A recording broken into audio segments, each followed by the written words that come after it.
बापूजी ने आश्रमवासी भाई को बोला तू मेरे साथ आ। तो इतने में समिति वाले बापूजी को प्रणाम करने के लिए सुबह आए। तो कहा सब समिति वाले नीचे जंगल में जाओ। तो बापूजी ने दाएं पैर के अंगूठे से निशान गोलाकार में लगाया।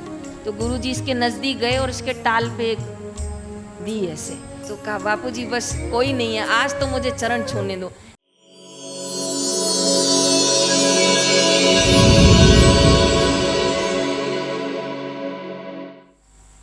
एक आश्रम आता है नादोन, क्या नाम बोल रही हूँ, ये आपको पड़ेगा, माँ ज्वालामुखी का नाम सुना है? माँ का जहाँ जीवागिरी है वहाँ से 20 किलोमीटर की दूरी पर। तो नादोन में जो हमारा साधक है उसने बताया कि एक दिन सुबह बापू टहलने आए। टहलते टहलते गुरुजी ने कहा कि अरे आश्रम में तो बड़ दादा नहीं है। कहा बापूजी नहीं है।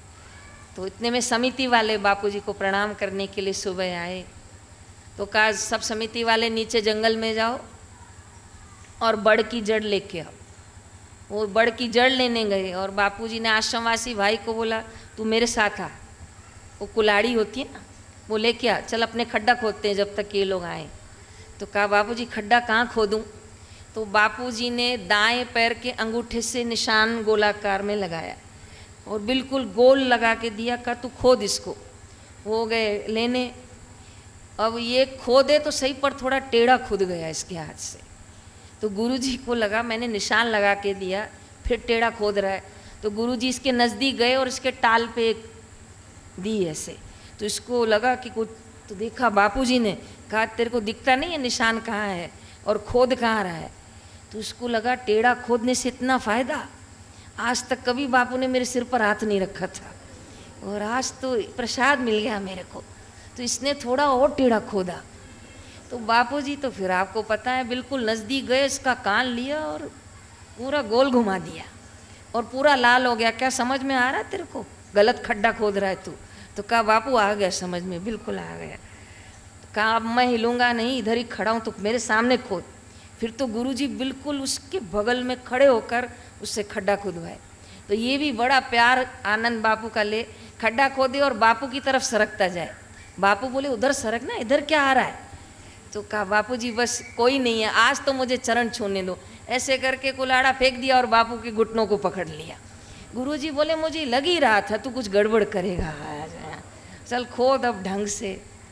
फिर गुरुजी ने उसको ढंग से खुदवाया। इतने में समिति वाले बड़ की जड़ लेकर आए।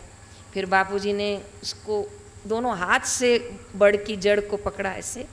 और बापू का वो अद्भुत दृश्य मुझे समिति वालों ने बताया कि बापूजी ने 2 मिनट आंखें बंद की और बड़ दादा को पकड़ के गुरुदेव ने कोई मंत्रों का उच्चारण किया और उसके बाद गुरुजी ने कहा तुम सब किनारे हो जाओ। फिर गुरुजी ने स्वयं उसमें वो जड़ डाली। फिर समिति वालों को कहा अब पानी डालो, मिट्टी डालो।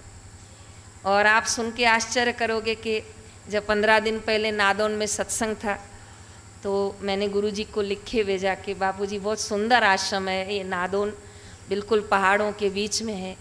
तो गुरुजी ने चिट्ठी में संदेश लिखकर भेजा, मेरा लगाया हुआ बड़ कितना बड़ा हुआ है देख के बताओ। तो फिर मैंने देख के बताया कि बापू वो 5 शाखाओं वाला हो गया है।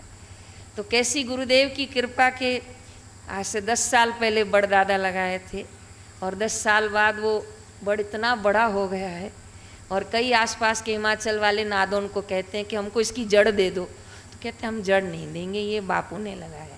इतना विशाल बन गया है कि जो आता है पहले वो बड़दादा पे प्रणाम करता है, बड़दादा के फेरे फिरता है।